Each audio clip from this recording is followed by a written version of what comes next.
Good morning, good afternoon, and good evening. Welcome to our second video, the Raw review of the 25th of March, 2014. Better late than ever. I'm Leonardo. I'm Prodigy. And we have a very special guest today. Say your name, viewer. Hello, I'm SmoothCriminal. SmoothCriminal himself, not to be confused with the recently deceased Michael Jackson. Rip in peace. Raw was, very interesting.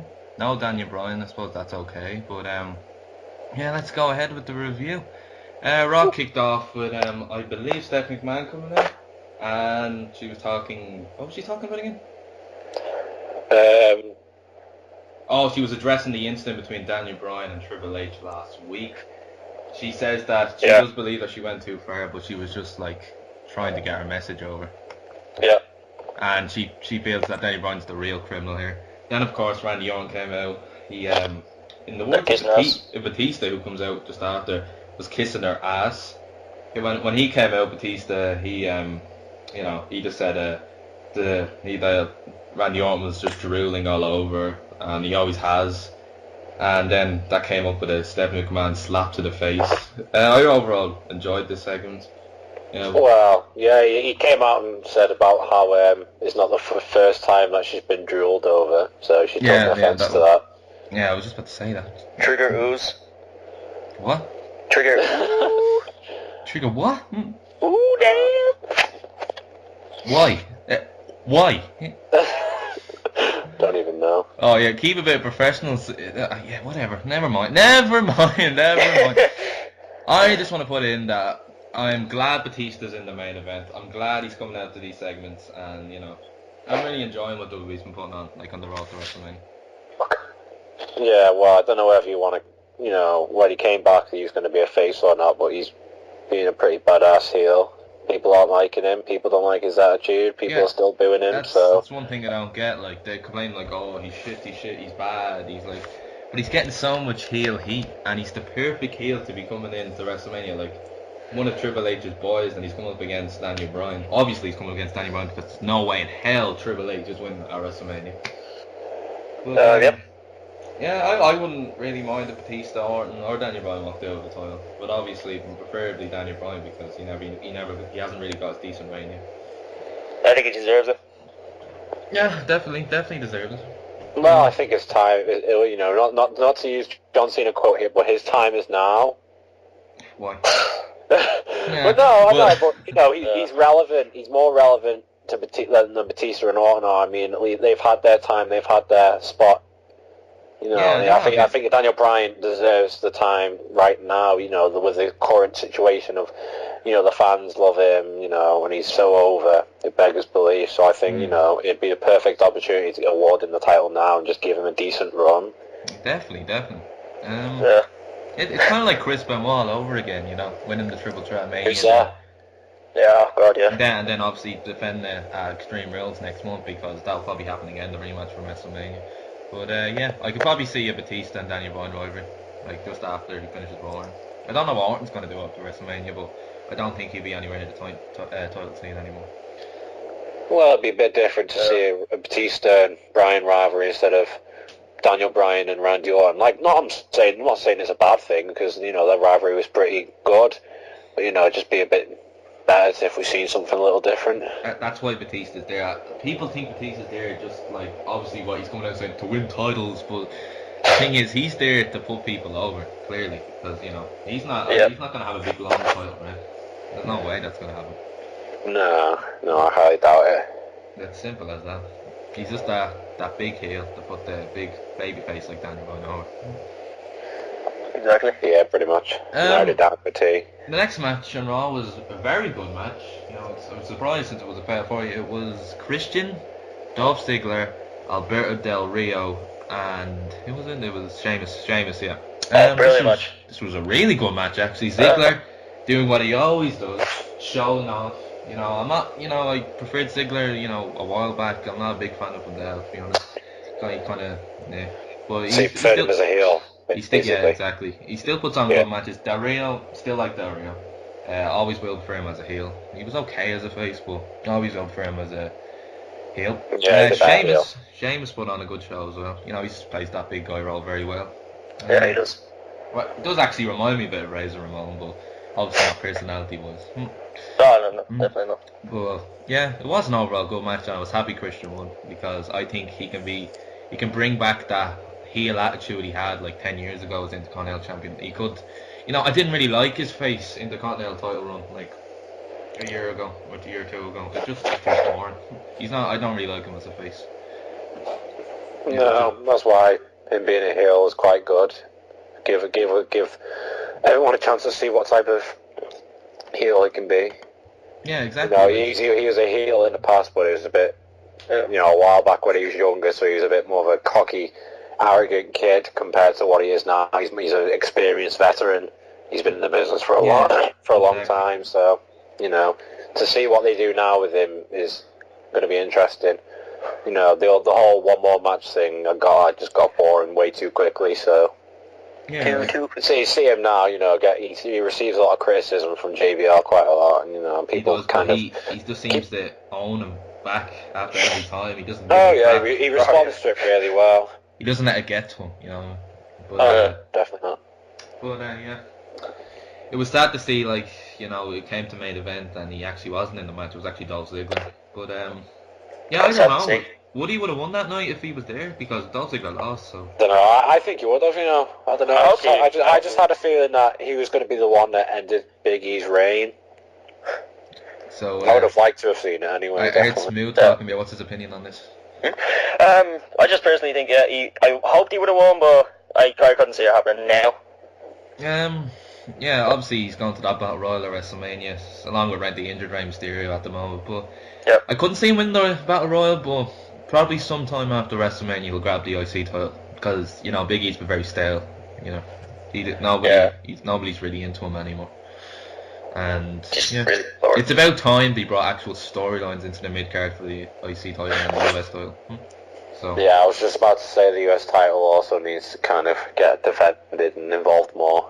Yeah, you know, like if you go back to the Ruthless Aggression era, there's so much storylines just around mid card titles. You don't get that nowadays. You know, it's all about the world titles. Yeah, definitely. But yeah, it was an overall good match. I'd give it 8, to be honest. Like, you know, especially for a Fatal 4. Like. Then we move on. Mid-card one, yeah, definitely. Then we move on to the match of the night. Sin Cara, or as he's recently known, Sin Cara Grande. Sin Cara Grande takes on Damien Sandow. Not the saviour of the masses anymore. He's just a jobber.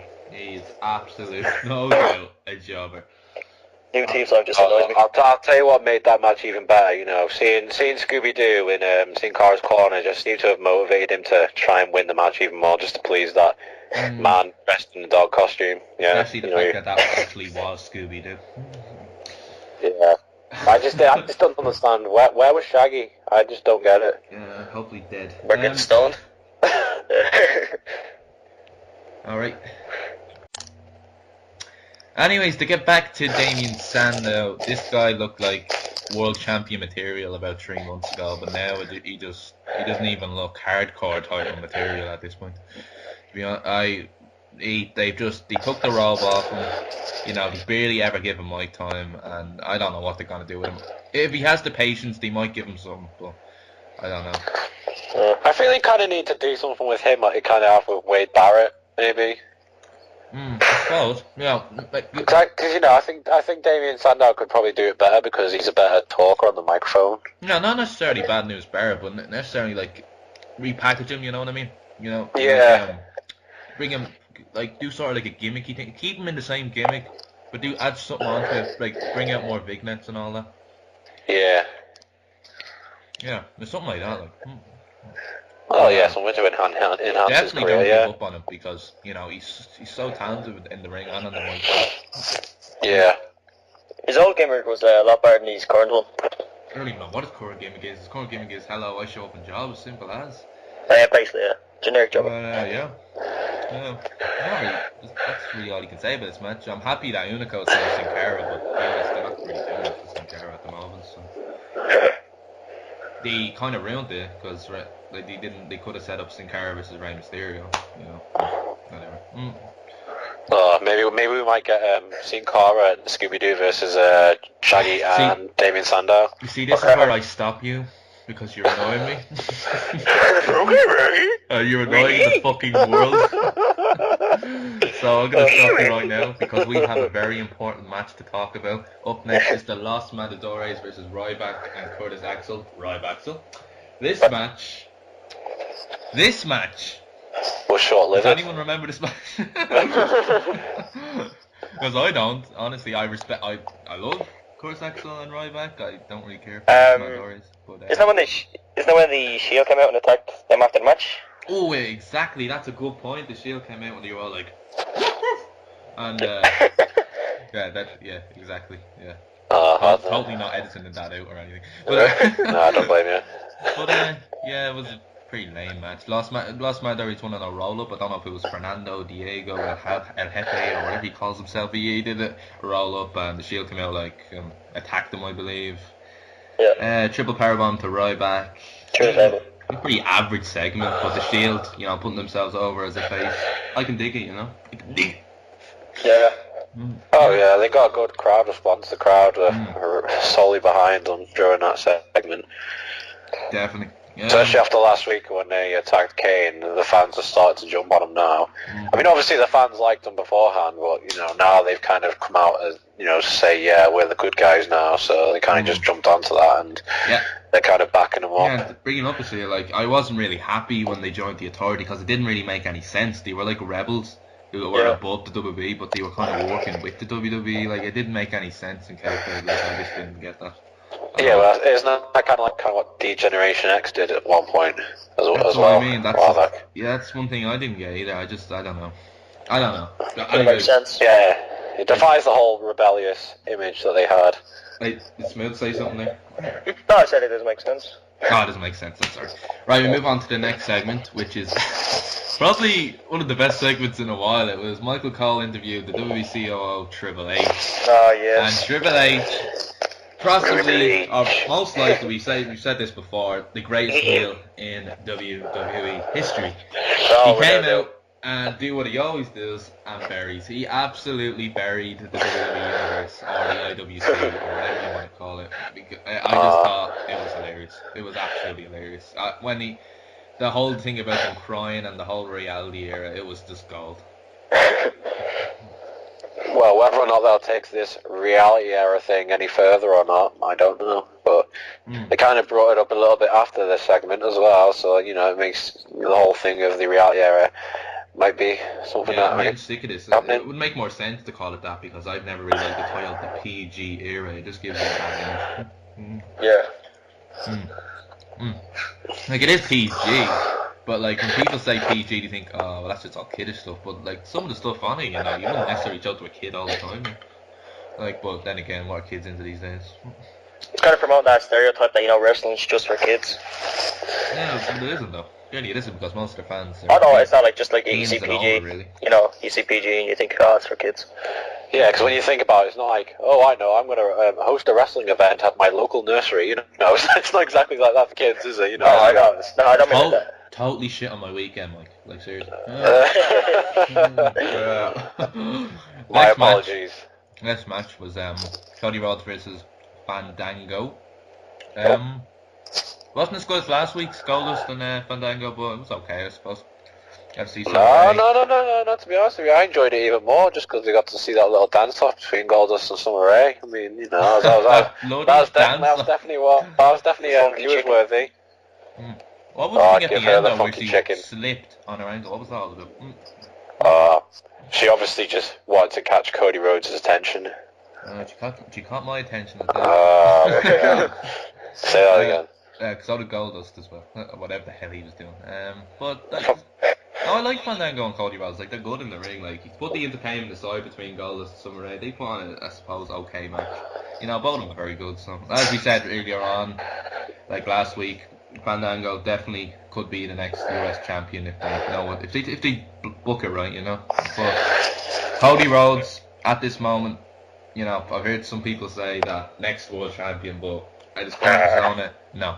No, but I do want to see it. I really do want to see it. I think he's got the ability to, kind of push on in his career. They just kind of need to throw him in a intense storyline of, I don't know, the strongest he's ever been is the undashing Cody Rhodes. He looked like a world champion then. At the time he was Intercontinental champion, but he had that mankindish character that could push to the world title, but now he's just a bit, talented performer, but not really world champion material. But, I think that image of him will soon drop once he kind of disbands with Goldust, which isn't going to be a bad thing, but if he wants to enhance his career, then I think it will happen. Yeah, but it's not a bad thing, Some wrestlers don't ever reach the world title. It doesn't mean you're a bad wrestler. Razor Ramon, never a world champion. Jake the Snake Roberts never even won a title, but he's a WWE Hall of Famer. So I think people nowadays take the world title a bit too seriously. Well, yeah, because back in the day, it wasn't exactly the thing that got thrown around very often. It was held for a while by not many superstars. It's just you see the title being thrown around more frequently recently. I think we're being a bit selfish with the microphone here. Smooth, do you want to put anything to this? To me, it's not about the World Heavyweight Champion. It's just about how good of a performance you put. Personally, yeah. So my opinions are the best. That's a. I don't know. Just sometimes mid-card title reigns are better than world title reigns, but not lately in this era because, as I said before, mid-card reigns in this era have been a bit poo. But back in the day, I mean, look at Ambrose now. He's currently the longest reigning champion in the company, but he's rarely defended the title. And what he does, it's always broken up by the Shield. It's just matches. Doesn't really do any justice for his reign. Yeah, but to go back to the whole mid-card thing, look at the 90s. You had Shawn Michaels and Razor Ramon compete for the Intercontinental title, and a lot of people are more interested in that than the world title matches at that time. I think it was Bret Hart at the time. Yeah, really understandable. It was like Yokozuna and Bret Hart. People would want to watch Razor Ramon and Shawn Michaels, but as I was saying, the last time Arnold was in WWE, he gave Triple H a good old punch into the face on SmackDown. Very comical moment, but it was good to see Arnold back on Raw. Greatest action movie star of all time. Hulk Hogan was right there. But I don't know why I'm talking. I don't let these two guys talk. I was really happy to see Arnold come out. I've been a huge fan of Arnold for a very long time. So to see him come out on Raw was really, really good, and I was really looking forward to it. That was probably the part I was looking forward to more than anything. Same for me. Just go ahead. Growing up, I used to always watch all the old Arnold's films and all that. It was just kind of I just loved him. He was my favourite actor back then. Oh yeah, definitely. But I was going to say, what was I going to say? I was going to say now. Oh no, I was going to say, I usually don't like when some celebrities come on Raw because they usually have embarrassing segments, and I usually don't really like it. But when Arnold came on, it actually was kind of fun. So yeah. But Well, you knew something was going to happen. You knew someone was going to get involved in some way, but I wasn't really expecting it to be The Miz. Yeah, I was just shocked. In a way I wasn't, but in a way I was, because obviously he's kind of coming out on Raw recently to try and get some screen time, so that was his chance to get without being on the commentary table. Yeah. Biggest star in the WWE at the moment, and the best movie I've ever watched, The Marine. So. I can't wait for the sequel. We're going to take a 15-second break for Arnold Schwarzenegger impressions. Prodigy first. You put me on the spot now. Hurry up. Come on, do it now. Perfect. Now you frame it. I'm a god, you idiot. Now, this time talk like you're on Raw. I'd like to thank all of you for inviting me to Monday Night Raw. And now you, Prodigy. Yeah. Last time I was with the company, I was inducting my great friend Bruno Sammartino into the company, into the Hall of Fame. Fantastic. Anyways, let's go back to the reality era, because the next match was Big Show versus Titus O'Neil. Oh dear. In the words of Prodigy earlier on, Titus was kicking Big Show's ass. Do you want to back up this? Yeah, I actually do. I think he was. To beginning, you don't just see many people knocking the Big Show down on the floor, and at the very beginning of the match, Titus O'Neil was doing just that. I don't even know what the point of this match was. No, honestly. Here we go, Titus. To kill time. Yeah, time. He fucking did kill time. Killed Titus. Yeah, and it was just like, let's talk about the Big Show being involved into this Andre the Giant Battle Royal. And compare him to Andre the Giant because we can. Well, I suppose there's a way of promoting it, but it'd be funny now if Titus end up winning the tournament at WrestleMania. That would be pretty funny. See, I saw it all along. He knocked over the Big Show in this match. He's gonna knock him over the top rope and win it all. It's gonna happen. Oh god. I don't feel the Big Show is gonna be the first eliminated. I just don't know. I reckon that El Torino or whatever his name is, that little thing that's gonna eliminate him. He's gonna I'm not even going to correct you because I don't want to correct you because I don't want to fuck. Yeah, his name is Grand Prix. Obviously because you want that to happen, obviously. I still haven't forgiven him for eliminating Fandango in the Royal Rumble. I still haven't done it. But yeah. The next match in Raw was John Cena versus Luke Harper. Now, before I go in depth in this, let me just say, Luke Harper, the fucking man of the Wyatts at the moment. Like, obviously you've got Bray Wyatt, has the mic skills, but in the ring, Luke Harper, oh my god, a big guy like his son, blood. Yeah, he really impressed everyone in that match. Like, in the match, throughout the match, you could hear the crowd chanting "Let's go Harper." They were solely behind him during this match. Yeah, and he proved his worth as well. His ability in the ring was to show in that match against one of the biggest names in the company, and he gave him a hell of a match. Hell of a match.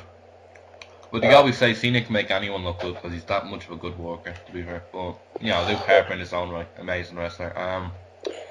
But to say, the end to this was actually pretty cool because honestly, I haven't really been interested in this rivalry. Now, I'm not saying it's a bad rivalry now; it's just not my thing. But the thing at the end with the mask and Cena wrapped in the ropes, I thought that was really, really smart.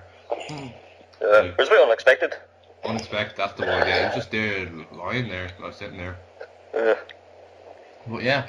Like, I honestly didn't expect that the Wyatt family to be absolutely decimating Cena like this. Like, I thought Cena would be fighting back the old superhero thing, but it's just been really cool. Maybe his time will come at WrestleMania. I'm not going to say he's going to win, but obviously I want Bray Wyatt to win just to enhance his character. But the thing I'm worried about now is, I want Bray Wyatt to win, but if the match is really good, I'm not going to care because it was a really good match. But a lot of things the internet fans have a problem with is that they usually ignore the quality of the match and focus on the result, which is stupid to do. Because it really is. Because honestly, if Bray Wyatt lost to WrestleMania and had a really good match with the top guy in the company, I don't think he'd be annoyed. I think he'd be really happy, especially the fact that this time last year he was on NXT. So. Well, let's look at it like this. It's not going to be who loser leaves Raw or anything like that. So it's nothing to be ashamed of if you lose the match. He'll still you lose, end of. Nothing's going to happen. Exactly. It's like your career's going to end. And even if he does lose, he'll probably make him win Extreme Rules next month anyway. So. Yeah. It's kind of like going against the Undertaker at WrestleMania. Even if you don't win, it's still going to make you career a little bit. It's an honor, like. Yeah. You don't have to always win. It's just like an honor. Yeah, definitely. The next match was the Divas match, Naomi versus AJ Lee. Go, Vicky, go. This match was interesting. AJ was like, I ain't got no time for this. And then she took the title, went up the ramp. Vicky came out, Mrs. Guerrero. Excuse me. And they announced an invitational for WrestleMania. Honestly, I don't know what that is. Honestly, she says she doesn't even know what it is on Twitter. Like she's still thinking of the match. Isn't it? Well, can you not compare it to WrestleMania 20 when they had that Cruiserweight Invitational match is kind of like that. It could be, yeah. Yeah, I mean, they kind of have them like all outside the ring and then just kind of throw them all in singular matches or just have them all in at one go, I don't know. They were kind of focusing on Tamina in that segment, like, oh yeah, she's the new champion, but I think that would be a nice surprise at WrestleMania. I could see someone like Nikki Bella or something. Hopefully Layla. I don't have Layla winning because she's already had her time. But... No, I'm just kind of saying that. Oh, my favourite British wrestler. Yes. That accent, where the hell is she? She doesn't know. Well, top contenders for WrestleMania probably Tamina, Naomi, and Nikki Bella. Yeah. It's really hard to decide at the moment, but yeah, it should be. It's actually interesting. Divas actually get a proper match rather than some fucking dumbass celebrity coming up and team with Kelly or something. An actual match. Insert snooky joke. I don't think she teamed up with Kelly, but whatever. Right. No, but yeah, you said celebrity to bring it in now, so it's fine for that. I liked Kelly, so I'm not going to get into that. Yeah. But yeah. I liked looking at Kelly.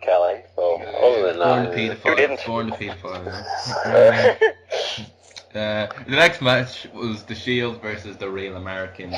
Audrey told me earlier this was match of the night. Match of the night. Definitely. Rollins, incredible. Really good Dean match. Ambrose, incredible. Roman Reigns, incredible. And obviously I'm leaving out the Real Americans because they were amazing also, especially Swagger and of course Cesaro. If you ask me, I think Rollins put up the best performance of the night on that match. Yeah, he did. He was very impressive in that match, but Dean Ambrose was also good too. It's kind of showing you that he's not just a tag team competitor. He can go singles. He can actually compete in a singles match. Yeah, I think everyone was more impressed with Rollins' high flying ability and just being able to just land on his feet when it came to doing anything. Some people have compared him to Jeff Hardy, but I don't see it. Honestly, No, I don't see it. The thing is, I hated Jeff Hardy, and I actually like Seth Rollins. Just because he has coloured hair, he's not Jeff Hardy, okay? They're both different. He wears black too. Yeah. It's kind of really, they're both different, basically. Where can you really compare them? Really, like they can move fast. They're weird trousers. They both do high flying moves because they're both the same wrestler. Rollins wore sleeves one time. About for a couple of weeks actually. I didn't know, that's for your opinion. Well, then again, if Seth Rollins gets pyro, then he's definitely Jeff Hardy. Doesn't he have a brother? He has a brother, doesn't he? Seth Rollins. It's like Matt Rollins. No, that's sick. Oh no, is he like Matt Hardy? Is he? Matt Hardy. I really hope not. Anyway, that was a good match, honestly. We see so many tag team matches. Teddy Long is gone, but he's not really, has he? He's still lurking there in the back. We see tag team matches like every fucking week. His presence is felt, and everybody knows it. Yeah. He influences those matches to happen. I can feel him coming up my spine right now. Him in the back, you come on, play tag team match. But yeah. Oh yeah, we've got to mention New Age Outlaws came after that with Kane, dressed up in their suits. Setting up the match for WrestleMania, the New Age Outlaws, Kane versus the Shield. Yeah, Kane kind of kept it short and brief, didn't he? Just basically came out and said, well, yeah, we're having a match at WrestleMania. See you there. See you later, look. See you later. Don't next week. I love watching Billy Gunn. I love watching Road Dogg, and I love watching Kane, and I love watching the Shield. So, and the good thing is they're nowhere near the tag titles, so that's good. That's what was like. Honestly, they don't touch tag titles like ran with me. Give the young guys a shot. But yeah. But before we forget, or if you want to say something there.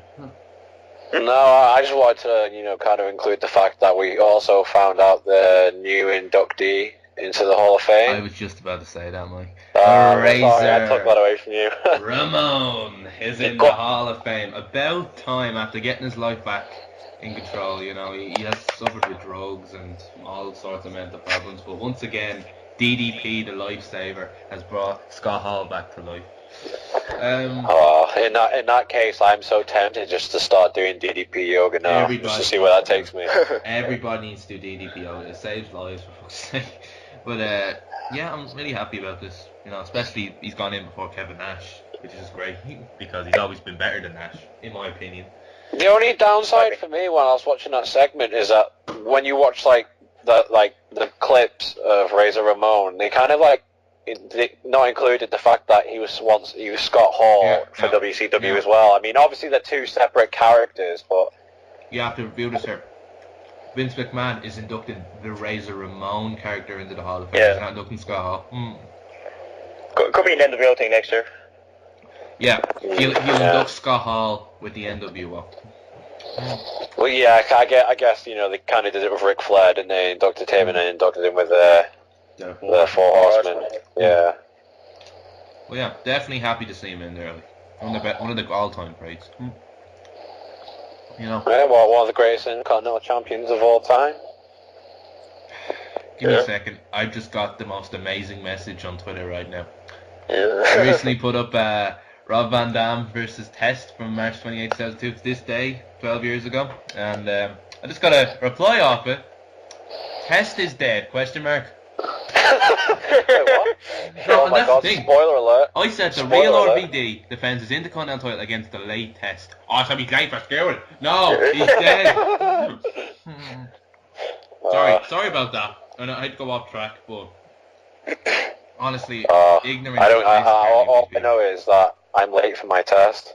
Oh, God, where is Stacey? Where's Scott Steiner? Holler if you hear me. Right. Let's finish off this review. Yeah. Brock Lesnar calls out The Undertaker. Yeah. A lot of people have criticised this rivalry for not being that very entertaining. Obviously, the CM Punk one was a bit more personal last year because of Paul Bearer. And this one is just a bit, two guys are going at WrestleMania. There's nothing really much about it.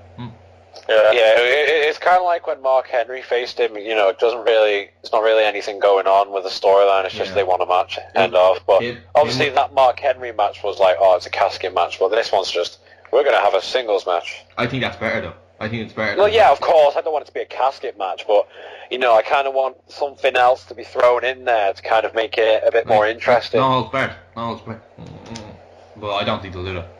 But they can still put it. That'll favour Lesnar's MMA background, won't it? To kind of like just brawl out and not give a damn. Yeah, I think two of them are capable of putting on a really good match. So, especially like when you notice Brock Lesnar first came back, he was kind of stuck in his MMA ways. Like he was doing all them punches and kicks and all that. But like from the recent WrestleMania match, he's kind of got his wrestling groove back. Which is good, because I actually enjoyed watching his matches from his first stint with the company. When he came back, I was just like, yeah, this is really not very good. I'm not liking it because he's not wrestling. Yeah, I know. At least when you can, like Ken Shamrock, he kind of threw both of it in there. He used his MMA and his wrestling, and he was a really good wrestler. And I want Lesnar to kind of do the same thing. Good character in the Attitude Era. But yeah. I might be asking for a bit too much here, but since it's the 30-year anniversary, I want Brock Lesnar to hit a successful shooting star press on The Undertaker. Because I know he kind of fucked up at WrestleMania 19, but I think he can still do it now. I've seen him do it in a dark show, so I don't know. He's got a bit older now, but he's not too old. But, wait, you said you saw him do it recently? No, I saw him doing a dark show back in 02. Alright. I don't know. I just don't think he has the athleticism to do that anymore. That's the thing. You never know. He could be practicing it right now. To be honest, well, we wouldn't have a clue. Yeah, I'd love it if I saw it, and if he successfully hit it as well. Look at the Undertaker in his mid-40s. He could still do that flip over the rope. So you never know. Yeah, but the difference is the Undertaker's kind of been wrestling in and out. I mean, obviously he doesn't wrestle as frequently anymore. But Lesnar took a break with the company, started doing... UFC. Well, he's playing American football, tried a little stint for that, didn't work, and then MMA, I don't think you have to be as athletic in MMA as you are in WWE, because you don't have to really... in MMA, you don't really have to do a lot of flying moves and stuff like that, like off the top rope and stuff like that. It's a bit more complex. It's, it's ground to ground pound, isn't it? So it's a bit different. I suppose you make it a leading point, but you don't really lose that sort of stuff. You know what I mean? Like if he can do a shooting star press, he can do a shooting star press. You know, it might be a bit of time since he's done it, but if he starts practicing it again, he can do it again. But depends if he wants to do it. He might be just a bit rusty. Yeah, maybe if he does practice for it, then yeah. But he probably still has fears of doing it after 19 because he landed pretty bad on his neck that time. But you know. Yeah, he got off quite luckily if you look at it from that view. You know, it could have been more serious than it was.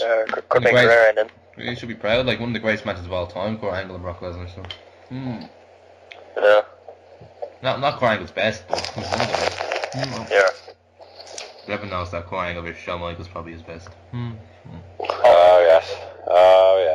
I happily agree to that. Pretty much all his WrestleMania matches were good. Benoit 17 was brilliant.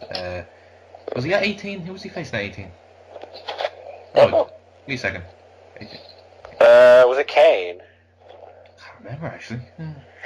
Was it Kane? I'm sure it was Kane. Probably Kane actually. Let me just say. It could be. I'm sure it was like against Kane or something like that. Let me just check there. Yeah. He was I'm facing not Kane. sure. Precisely. Yeah, it was. I've actually haven't seen that match in a very long time. I couldn't even remember. That's how bad it was. But Jesus. We could always review WrestleMania 18 and what's that match specifically. WrestleMania 18, The Rock versus Hulk Hogan's always interesting. But yeah, he's always had good matches. I know we're going a bit about praising Kurt Angle. Great match. Well, I haven't seen the Kane match at 18, but great match with Benoit. Great match with Brock Lesnar at 19. Great match with Eddie at 20. Great match with Shawn Michaels at 21. 22, Rey Mysterio and Randy Orton, another great match. And he disappeared after that. So. Yep. And he's been doing great in TNA since then, especially at his age. So. Yeah, well, there's been rumours about him coming back as well, though, which would be quite interesting. There's no way he's coming back. I know he had a falling out with WWE, but they take him back. Yeah. Oh yeah, definitely. Apparently Stephanie. What?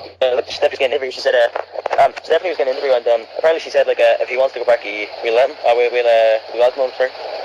Definitely, like he's future Hall of Fame. No, dude. That's a lot of rain, dude. Smooth. Oh no, that's not mine. I'm in the conservatory, and the rain is falling heavily. It's really, really, I think it's time annoying. to just about end the podcast before we go a bit loop-de-loop. But yeah, Raw was good. I'll give it a nice 8. But Daniel Bryan gone. You don't need Daniel Bryan to have a good show, but he would have made it better. Yeah. Apparently he was at a live event, like during the week. Sorry? Apparently he was at a live event during the week. Yeah, he's healed. Maybe he was healed before that, like obviously because he only got a slight injury. So yeah, Raw was good. We have 1 week left until WrestleMania. You got the Raw and then WrestleMania. There will be a lovely WrestleMania 30 review. Probably be up late, probably up early. You never know, but we'll definitely be there. Anyways, I'm Leonardo. I'm Prodigy. And I'm SmoothCriminal. We might see Smooth again, but we'll definitely see Leonardo and Prodigy again. Goodbye. Motherfuckers. The best thing about that was the rain. Put out there.